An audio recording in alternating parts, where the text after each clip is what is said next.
It's been a busy few days in aviation. Let's take off. Over in Europe, a huge cyber attack has disrupted many large airports. This past week, a ransomware cyber attack against Collins Aerospace has caused significant operational disruptions at several major European airports, including London Heathrow, Berlin, Brussels, and Dublin. The attack targeted their Muse check-in and boarding software, forcing affected airports to revert to manual processing of passengers and bags.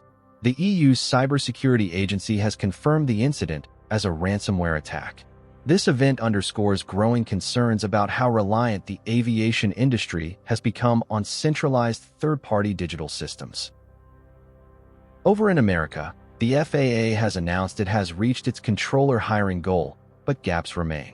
The Federal Aviation Administration has hit its target of hiring 2,000 new air traffic controllers for the year ending September 30th, 2025.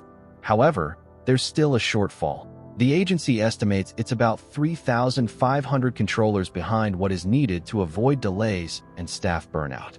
As part of its response, the FAA is planning to recruit 2,200 controllers over the next year, supported by a recently approved $12.5 billion funding package aimed at modernizing air traffic control infrastructure. Now over to Asia, where a big aircraft order has some heads turning. Uzbekistan Airways has placed an order with Boeing for up to 22 Boeing 787 Dreamliners, 14 firm orders, and 8 options. This is the airline's largest purchase in its history. The acquisition will enable expansion of long-haul international routes and help modernize its wide-body fleet. The airline has said these additions will allow them to add more flights to the continental United States. The airline currently just has one daily flight from Uzbekistan to JFK.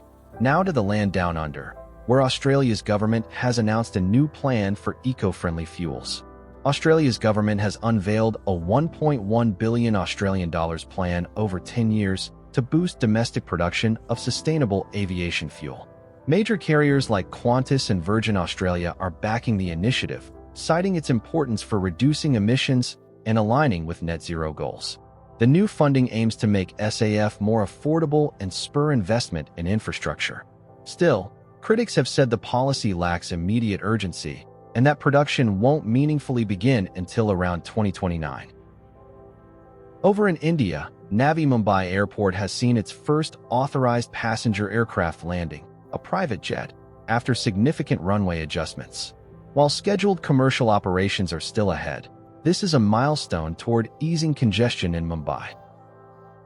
In the UK, the government has approved a £2.2 billion second runway at Gatwick Airport by converting its emergency runway.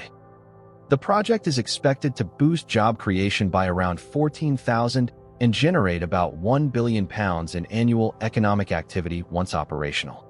However, environmental groups have raised concerns over impacts on climate targets. A new report from Influence Map alleges that ICAO, the UN's International Civil Aviation Organization, has been significantly influenced by corporate interests, which may be hampering stronger climate action in aviation. For example, in recent meetings, industry delegates reportedly outnumbered climate experts by 14-1. Many sessions were behind closed doors with non-disclosure agreements. Critics say current ICAO policies, such as SAF and offsetting schemes like CORSIA, are insufficient to keep global warming under dangerous thresholds. That's all for today. We'll see you next time on the Aviation Rundown.